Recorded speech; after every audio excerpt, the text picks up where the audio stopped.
we're calling this our project group summaries and asks, starting here at 3:45. So I think from what I've heard, everyone had good sessions, good working sessions, and many more thanks to Gerald and his team to pull off this hybrid approach. Yes, thank you, Gerald, and your team. So this hybrid approach seems to be working. So we do have 10 working groups that we set up, but your report outs today are purely optional. You do not have to give a report, or you can make a few brief comments from your mics if you like. I will say we do have one nursing genomics group who is ready with a brief slide presentation. So I think we're going to start with Trina, who will talk about what the nursing genomics group did. Okay. Can you all hear me? It's not because I'm an overachiever, it's because Donna made me do this, so I thought everybody was doing this. Okay? So, anyway, we'll be very brief. So from the Nursing Genomics Project Group, we're remaining focused on our mission to really look at nursing population across all of nursing, so nursing faculty and practicing nurses from novice to advanced.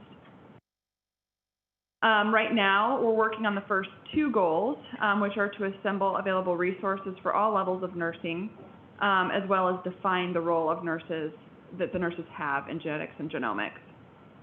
So our big project that we're doing right now are 3 FAQs that we're hoping to be done by March, although our meeting was great. We still have quite a bit of work to do to meet that deadline, so there'll be additional meetings, I think, coming up. But really our aim is to provide really short, straightforward answers to the most pressing questions within the nursing profession now as it relates to the integration and inclusion of genetics and genomics. So by short, we're really looking at like 300 words or less in a bullet point format.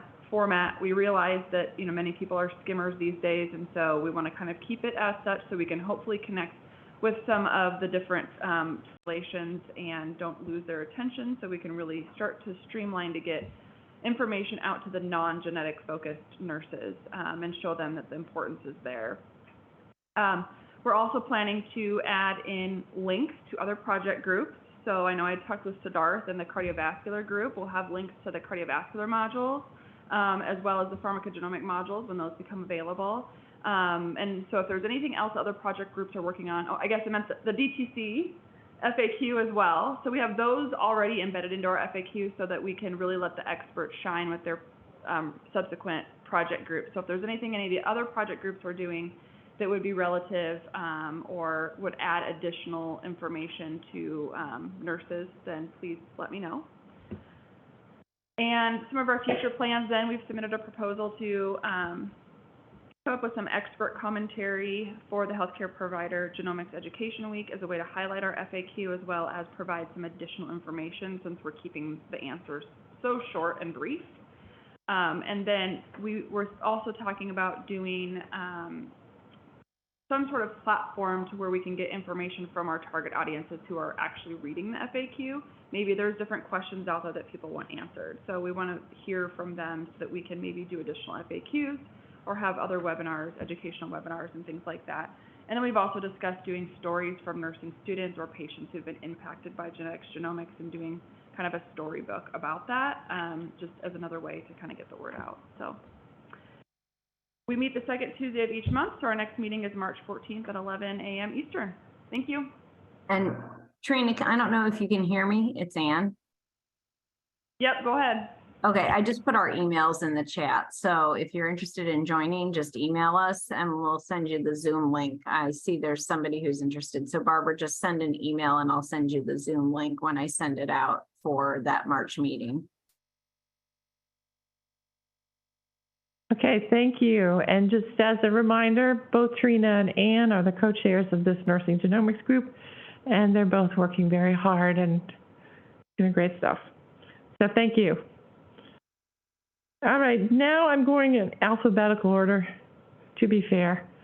So we have Siddharth Prakash, the chair of the Adult Cardiovascular Genetics Group, and if you want to say a few words, you're welcome. I'd like to thank everyone who reached out in collaboration. We had some great discussions. I don't have anything specific like slides or concrete goals, but it was very pleasant, and I think it will be productive. She's an overachiever, so it's okay if you. Well, we're blaming Donna. I can't remember. Yeah, well, to be fair, I think Trina said, should I prepare slides? I said, sure. So slides are nice, but, you know, we like them. Okay, thank you, Siddharth. And this afternoon has become a great opportunity for people to chat and meet with each other. And the casual atmosphere, I think, has really led to some nice connections. So it is casual, so no worries. So do we have someone from the DTC group who can speak to that group? Yes, I'm here. So we had a really great meeting today. We spent some time talking about our FAQ that is published on genome.gov. The link is here. We will be updating it. It's now 2 years old already. And so we would like our request, our ask of you all here is to take a look at this and provide us feedback by 1 month today. So March 15th, and the deadline I've kind of given you in the chat with Haria's email address and my email address. And please, you know, you can read the whole thing if you like and provide us feedback, or you can take a particular section that is of interest to you and read it and give us feedback as you like. So that's our big ask for now. The other thing we've been doing is, as you know, we've been working on a point of care tool and recommendations for primary care providers who encounter patients with DTC results. And so we've presented an initial round of those recommendations at the ACMG meeting a year ago, pretty much now, and got feedback as a result of that. And we have been modifying the recommendations. And now we are doing a second iteration and finalizing those. Looks like we're going to switch it up from being a separate resource. We might try and figure out a way to embed it into the FAQ at some point as a clickable tool within the FAQ. So less places to look and less clicks and things to think about. And so at some point, we will be asking for your feedback on the recommendations after we have finished revising them. So those are the two major things on the go. And as in the past years, we will be also involved in Genomics Education Week, and we are the Monday group. So we will be leading it off with a panel kind of discussion. So that's all we have, and I'm not an overachiever, so no slides for me. Well, thank you, Tracey. And just as a reminder, Tracey, Weiler, and Aria UBA have been the co-chairs of the DTC GT group for a couple of years now, and we appreciate all the work that you've been doing. Thank you. All right, so I am actually next on the list for GenomeEd. I did have a couple people log on, and we had a nice discussion about efforts. Actually, it was a very international group. We have one participant from Botswana, another from Genome, British Columbia, and the third person was a U.S. person from the NCC National Coordinating Committee. So we learned a lot about each other. And once again, I encourage all of you to consider submitting your resources to GenomeEd. And many thanks to our 13-member GenomeEd Review Committee. Some of the members are here at the table. And we will be keeping you posted on new resources going into GenomeEd. So that's my brief update. Again, thank you to volunteers here at ISCC-PEG as well as the GenomeEd Review Committee. So next we have Kathleen Calzone, who is one of the co-chairs of the G3C committee along with Yi Liu. Kathy and I have worked together for years now, and I think I surprised her when I said, "You're going to be presenting," and I wrote her a place card at the table, and so here you go. Yeah. So there's no slides, just so you know. So G3C, which is the Global Genetics and Genomics Community, which is an online unfolding case study website. And our discussion today was really focused on mechanisms for reviewing and updating existing cases and establishing a long-term mechanism for periodic reviews and updates to these cases. This involves both content reviews, also, whether some of the videos need to be retired because the actor is saying something. And VJ was very kind to participate in this as one of the developers at the website itself about mechanisms that could be used to do some text overlay, or that they would be able to remap a case if we had to eliminate one video but the rest of the videos were satisfactory.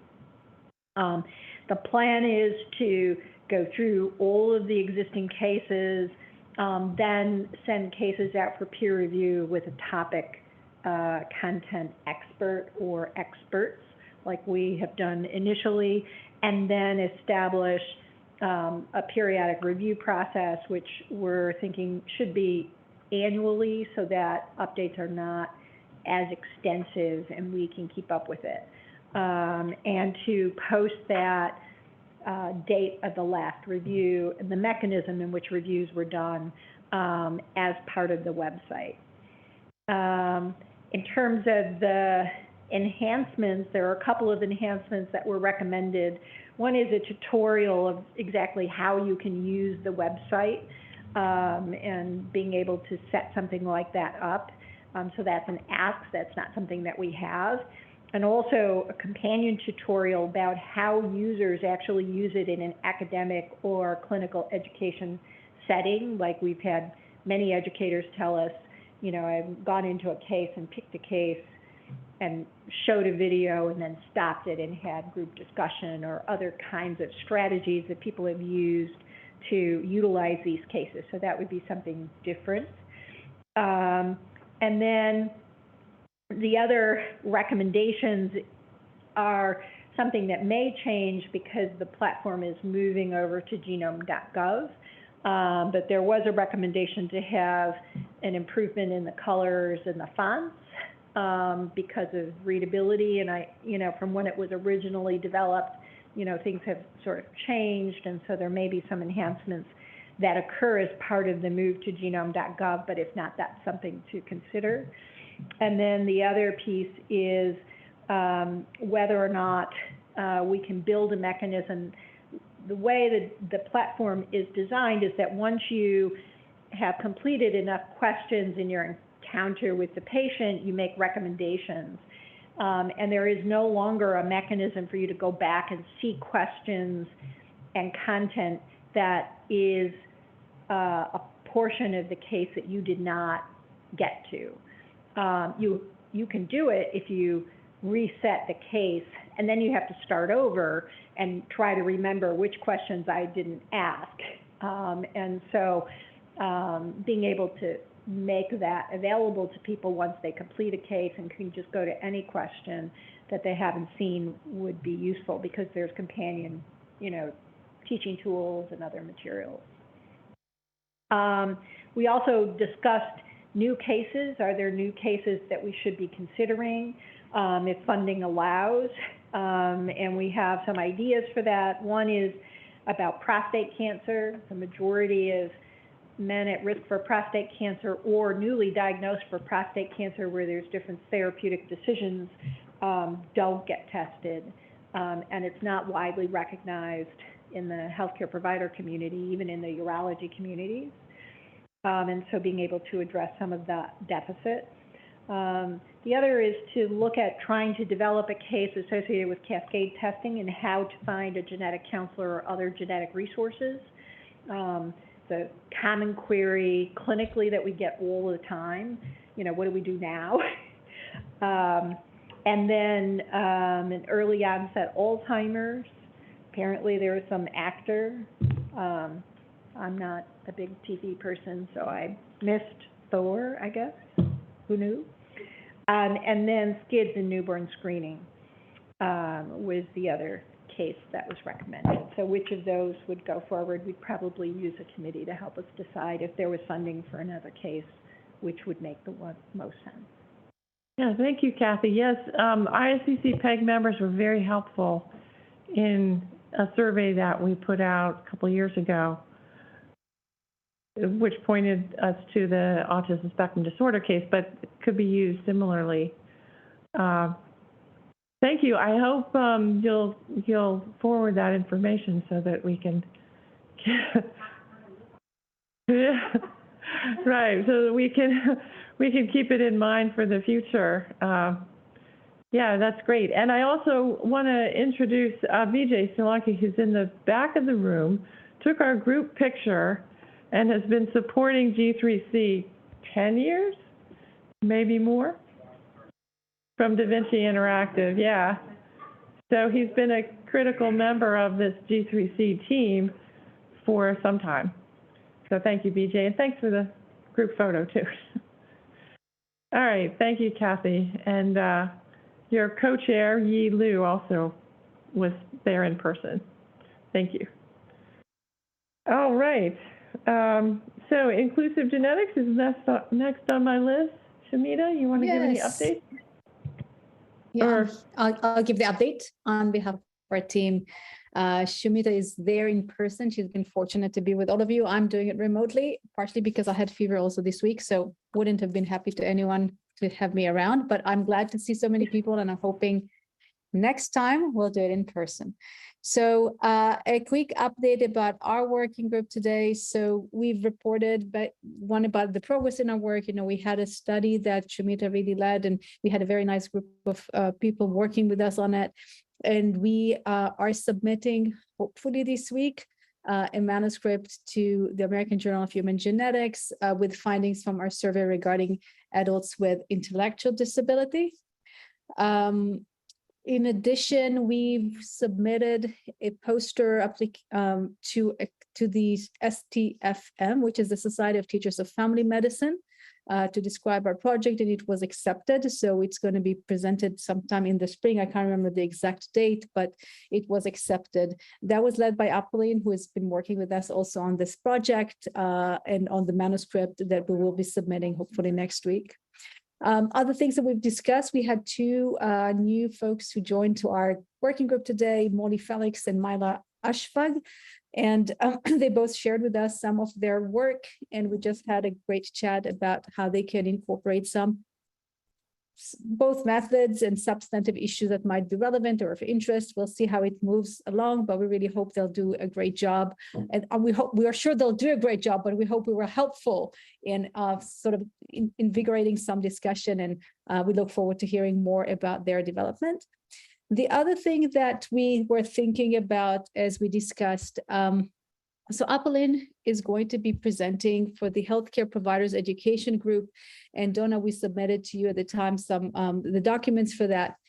But it occurred to us as we were thinking about the presentations this morning, and again, our work in general, is that we've been so far really focusing on looking at disability biases among clinicians through the study. However, we're wondering if it might be helpful or appropriate or useful to also have more conversation about ableism within the ISCC work in general, and the work that's being done, not intentional, of course, but just highlight some of the biases that might exist, and then think together about maybe how material that are being developed might reinforce stigma or biases and things that we can do about it. We were thinking about bringing along maybe Chris Donahue, who I believe it was Eric, who actually mentioned him as well. And of course, he's a leading disability advocate as well to the work of the NHGRI. But just sort of, thinking about the terminology that we're using in educational material by the ISCC, so it doesn't reinforce stigma and really goes against some of the preferences of disability communities, as well as perhaps thinking about how even the entire work that's been done to create those definitions of genomic concepts. Are they accessible for people with disabilities or people with diverse abilities? And perhaps considering even adding other definitions such as structural ableism.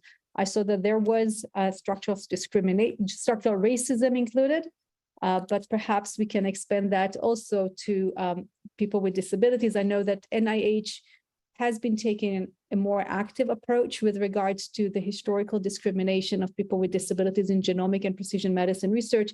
And perhaps in this home where we can have open conversations and really try to think how we're doing things better in the future, that's a great opportunity to start. So Donna would be happy to, and Rick would be very happy to hear more, to discuss it further and think what we can do, but that was kind of a part of our conversation today. Oh, well, thank you, Maya. Yeah, it sounds like a continuing conversation. The first thing that comes to my mind is the structure that we've put in place with our communications team to create FAQs. And I know that the LGBTQ project group at least has thrown around the idea of an FAQ on terminology that would be recommended. So maybe in that context, that might be one method to address some of the concerns that you're talking about, and that would be intended for a website posting. But I think what you're also talking about is, simple directions and recommendations for this group internally. Mm-hmm. And I think both of those ideas are something that we should think about pursuing. And Rich, I don't know if you want to add any comments to that. Thumbs up. I just gave a thumbs up. Okay. Thank you. I'll just point out also, Donna didn't have any slides. True, it's true. It's true, yes. Well, thank you. I didn't give your full name. So Maya Sabatello and Shamina Dasgupta are the co-chairs of the Inclusive Genetics Project Group. And it's good to hear that you had some other additional people joining the call. Thank you very much. All right, great. So now we have a new group that I believe we might not have their co-chairs present, but I'll ask anyway. The LGBTQIA plus has two brand new co-chairs, Lee Williams and Kelsey Bonhert. Are you on the call? Yes, I am on the call. Let me see if my camera will start. So as you said, Donna, we are brand new, just as of last week, taking on this group. So the main goal of this is to make sure, with special considerations for genetics, that we're collecting and discussing terms around gender and sex appropriately. So our group had started last year and we had some projects. And so Lee, myself are both genetic counselors here in Pittsburgh and have kind of taken on that effort. So a lot of our members, there's about 10 to 12 that have been on the emails. A lot of them weren't able to make it today. So our working group was mostly just being available as a resource for anyone who might have questions or wondering what our group is doing. So our two large things that we're working on is creating resources for laboratories, both academic and just send out laboratories to better collect data around gender and sex. And so we've started talking to lab partners, asking what they're doing now to collect that information and how we can better support them. And then thanks to the nursing group, because we were able to kind of take your proposal for FAQs and expand that. And so we're working on a proposal for FAQs for our group as well. So those are the two big things where we are looking to move forward in. And then we're always happy to take more folks. So I can put myself and Lee's emails in the chat, and we're happy to take anyone else who's interested or if you have questions about what we're doing. But we were largely just introductory today. So. Oh. I'm so pleased, Kelsey, that you jumped on and jumped in. Thank you. And thanks to Lee as well. So thank you for taking this on. And we have a number of members of the LGBTQIA plus Issues in Genomics project group that encourage their leadership, and I'm real pleased about that. Okay, so next we have rare disease. Do we have an update from Sabrina? Great, thank you. All right, the rare disease group met. They continue to be wonderful. We don't have slides though. We are actively working on our next workshop, which will be at AAPA on May 23rd in Nashville. And so I didn't know if there are any other physician assistants in the group or anyone that lives in Nashville or wants to visit Nashville in May and may be interested in coming and joining us to teach some genomics. Please feel free to reach out to me. Otherwise, we're going to continue working on getting applications, and we're going to submit 2 workshops to the CHNC, which is the Children's Hospital Neonatal Consortium. That application deadline is the end of February, with the conference being in October in Denver of this year. So if anyone else from the other groups wants to come and work with us, you can be in more than one group. Especially if you live in Nashville. No, so we're happy to have anyone that is interested. Great, thank you. That was Sabrina Malone-Jenkins, and she's the chair of the Rare Disease Group. Thank you so much. And she points out something that is absolutely true. You can certainly be more involved in more than one project group. In fact, that's a big advantage of this particular ISCC-PEG organization, is the cross-correlation and cross-disciplinary nature. Okay, obstetrics, gynecology, I think we have virtual participants. Louise or Barbara? There we go. Barbara, hi, welcome. I just unmuted myself. I'm sorry, I was muted. So good afternoon. Just updates from our group. The last time that we had spoken, we have a poster that I'm presenting at the APCO-CREAG meeting, which is at the end of February. It really kind of highlights the work to date that we've done, which is basically highlighting the modified Delphi method that you all helped us. You filled out the questionnaire, and that's how we got the curriculum items that we want the OBGYN residents to learn. And so we are presenting that data. And the next portion of our project is trying to teach those curriculum items in a series of 6 cases. And those 6 cases, about 3 of those cases are done, and the other 3 are being currently designed.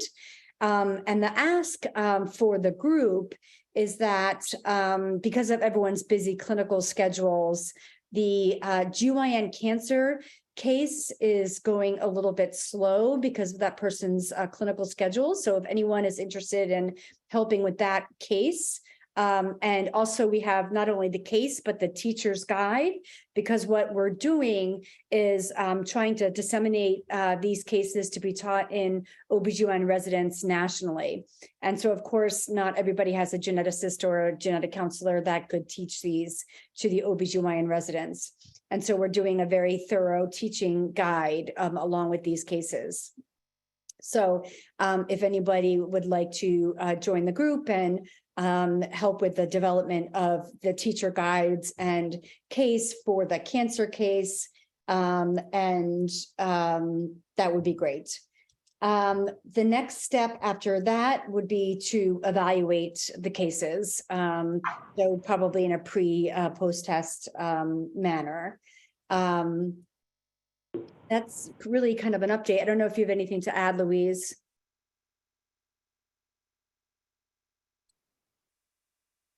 I don't know if Louise is on anymore. May not be. Yeah, I don't think so. Okay.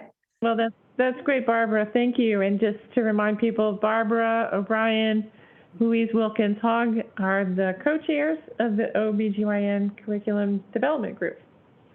Thank you. Thanks, everybody. And as she said, she invited people to join their group, and all the groups are open, so keep that in mind as we continue. Okay, our last and final update is from the Pharmacogenomics group, and I'm looking right at Phil Empey. Hi, everyone. I'm going to join Team Trina on slides. Ooh. We want to show you something, so we don't leave her hanging all day. And we are realizing, I guess, we're the last thing that holds the end of the project group things. We only have 30. No, kidding. Just a couple slides I wanted to show off. One of the big accomplishments of our group this year. It really ends a few years of work to develop these modules. So we did put together, oh, maybe I just lost slides. Oh, no, there it is. Oh, there it is. So we did put together 9 expert-developed modules that members of our group put together and had reviewed, and we worked on a path in getting these modules to be available in partnership with the University of Pittsburgh and genome.gov to be able to make them freely available for everyone, as well as a path towards CE for a small fee if folks want to do that approach. We talked about disseminating it. So you'll see one of our asks at the end, and we really took some time today to brainstorm of how best we could do that. They're well-vetted modules that are expert written and reviewed on the implementation of pharmacogenomics and contemporary. So we were excited about some different ways of releasing them and talked about partnering with societies. We've done that in the past and going to do some conference tabling, as well as potentially with targeted groups where there might be some direct applications. So we asked the groups to think about it within your own institutions, whether there's audiences, whether residents or trainees of other types, folks in curricula that may be interested that don't have access to pharmacogenomics education. And then we thought about, as we get close to Genomics Education Week, whether there's an opportunity of bringing those folks forward and sort of doing these very brief testimonials around and then linking to the content as a way of disseminating. This is sort of the landing page for them, and it will link to a page that then links all of them. So these are the first 2 that should be out later this month, and then we'll have the rest of them coming very shortly afterwards. For planning for next year, again, talking about dissemination needs most importantly, and then we spent quite a bit of time today talking about approaches to bolster the items we're talking about for Genomics Education Week.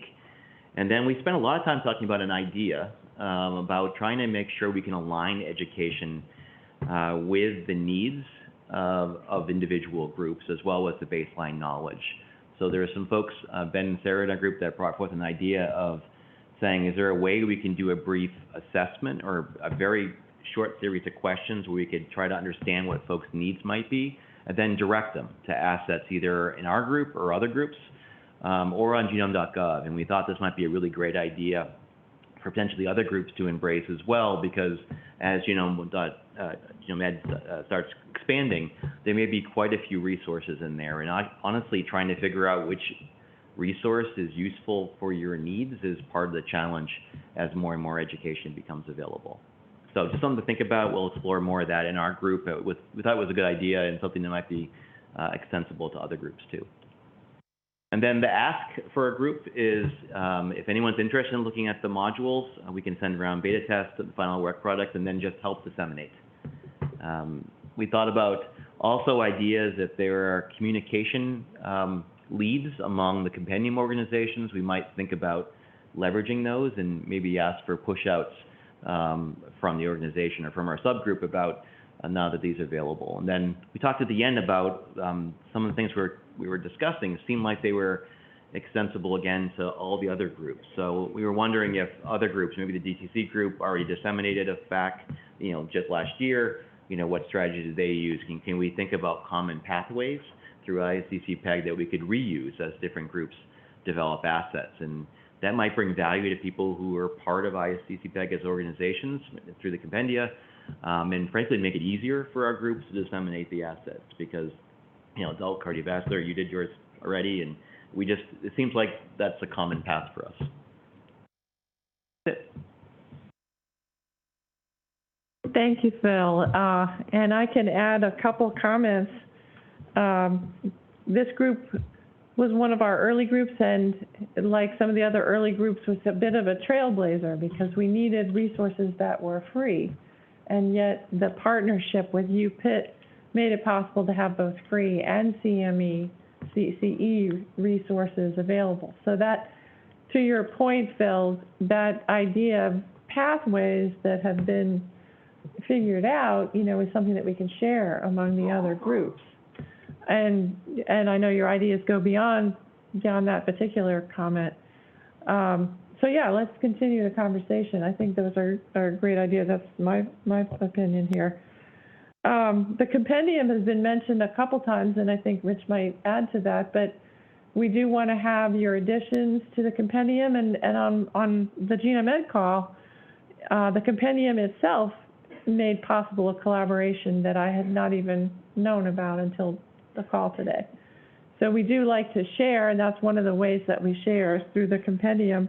This spring we'll be updating the September 2022 version over the next couple months.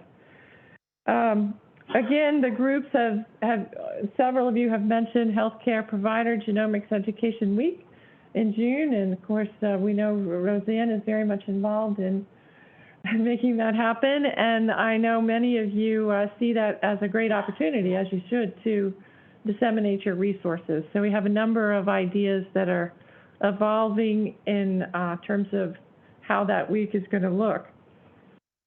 So yeah, I'm thrilled to be able to convene you all together and build the relationships among you. I'm personally happy to facilitate dissemination efforts through genome.gov and the communications group. And I think at this point we are winding down, and I'll bring up Rich for our wrap up. Rich is busy. Going to stay put? You ready for a wrap up? It's weird, I'm looking at you there, it's like you're looking up Yes, at something. So I'm going to remove myself from the screen. So I am having Dr. Brody is my leading tech expert, since he unfortunately sits next to me. He's sitting next to me, so. But I think now, I just wanted to open it up if anyone has any suggestions for the group, for, you know, anything we're doing or ideas. And also, I think now we're in a good place. If people are on the call, if you raise your hand, we could also see you, because, you know, to foster a discussion in that way. Again, no pressure here, but I just wanted to bring it up if anyone had any ideas. And I also want to point out, we have an evaluation that Roseanne has put in the chat, so you can put your comments in there as well as add them to the discussion now. Donna? Oh, Tracey has her hand up. Let us, if we can call on you, if that's okay. Is that you, Tracey? Okay, Yep, that's fine. Just let us call on you just so we have some. Okay. But yep, please go ahead. Yep. My first comment was we had started the development of an FAQ, a best practices around developing FAQs. And I was wondering if we might want to extend that to these other types of resources. Siddharth just reached out and said he is a platform for, some resources, and there's the stuff that PGX is doing. Can we extend what we've just done with the FAQ to that? So, we aren't reinventing wheels. I love that idea, and I'd be happy to distribute that to all the membership. Fantastic. And the second comment I have is also in the chat from earlier, and it has to do with, resource. We need education too, and can we create some kinds of like workshop or spend some time at the monthly meeting to do some kind of, language training or cultural sensitivity training or whatever, or host something outside of the monthly meeting where we can extend that, the knowledge that we're all developing. Works for me. Well, I think it's a good idea. We have a lot that goes on at our monthly meeting, but I think to have other sessions that are sponsored that people want to attend. We've been using our meetings to really go over project group stuff, but to include something, but it would be hard to spend, some of these things might take more than just 10 minutes. So if there are ideas that people have, we can reach out, and just like we had the scholar talks because they were, fairly, takes time, I think we can discuss, other things that people want, and there's no law that we have to just have something every other month. So, and we can talk about things for the meeting, but we just have to we only meet every other month currently, and we definitely, we want to have times for the project groups and update about other activities we're doing. But I also agree, and, I was speaking actually to Sarah just about how my understanding of some of the terminology used for gender in that area is something I'd love to learn about. So I think it's a good thing to bring up.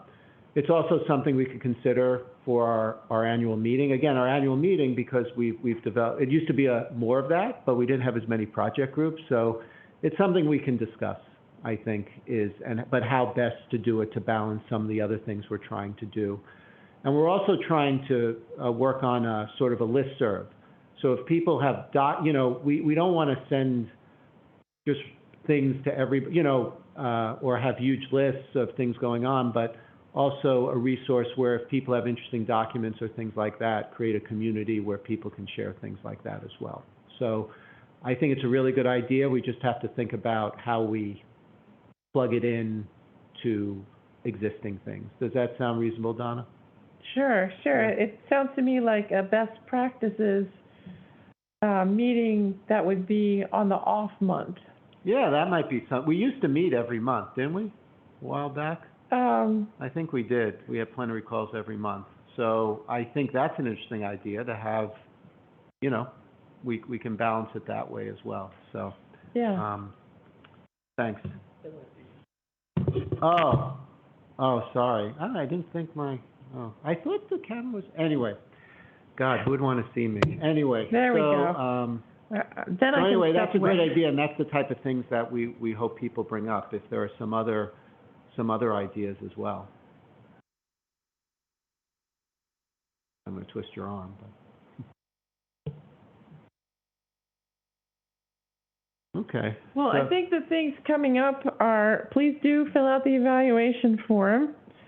Our next call is April, I believe. We'll certainly send out notices. And in the fall, we will be seeing the final wrap-up presentations of the second class of scholars from whom you've seen their teasers, but they'll be presenting again in October. And that's a case of where we picked an off month for their presentations. So I think we are wrapping up. Well, I'm just going to take the next 2 hours to give my thoughts on everything. But no, just, so anyway, I just wanted to thank, yeah, exactly. You see, now I'm on camera. I'm going to use my minutes. So first, just thanks to everyone for joining us, and NHGRI for providing all this support and enabling us to have conferences and calls and all sorts of other things that allow us to have something like ISCC-PEG. And I think, it was nice going to some of the project groups. I circulated a little bit and seeing all the work people are doing and things coming together. Because, again, we want to talk about things, but we also want to create resources and think of ways to disseminate them. And already the groups are doing great things. I know I say this and I'm like a broken record, but, think about a bunch of our groups have put proposals in for conferences. And one of the great things is that we have representation from a lot of groups. So, for example, the rare diseases we gave a presentation after nurses, and now we're doing PAs. And so I think of those and think out, Donna and I. And we're also talking about getting together sort of a list so people can put their organizations when their annual meetings generally are, and when you have to submit things like abstracts or presentations, so people can say, here's a group I might be interested in. We could also link to the rep to that group as well, because I think it's all about getting the word out. And the same, do an abstract, which some of our groups have done, and then obviously publications. We had someone talk about the grants. I spoke a little bit to Dave afterwards. He's going to provide some more information about some of the R25, which I think is a little more what our group would be interested in terms of developing courses or getting funding for conferences or education programs. So we'll hopefully be able to circulate that. And I just, the last thing I wanted to mention is just, you know, this whole group is about collaboration, and we have representatives from a lot of different organizations and institutes. And, you know, it's about being able to reach out. Like on one of the groups, I asked Melissa, who's with, what's the pediatric, I don't want to give the name wrong for the pediatric. Thank you. Sorry about that. I can't keep track. It's a little bit of an alphabet soup. But, you know, I just said, are there R25s for that group? And she sent me along some information. So the other institutes have these opportunities, have things they're working on. But I think with this meeting, it's almost an opportunity also. There's momentum for our different project groups. So I would just suggest, if you want to, if there's an organization, you can look at, you know, our compendium, or, you know, if there's an organization you think might have a rep that would be interested in your group. Or if you're a representative and there's something like, oh, LGBT, that's something we're interested in. Maybe there's someone from my organization who'd want to be on that group or is interested in OB-GYN or things like that.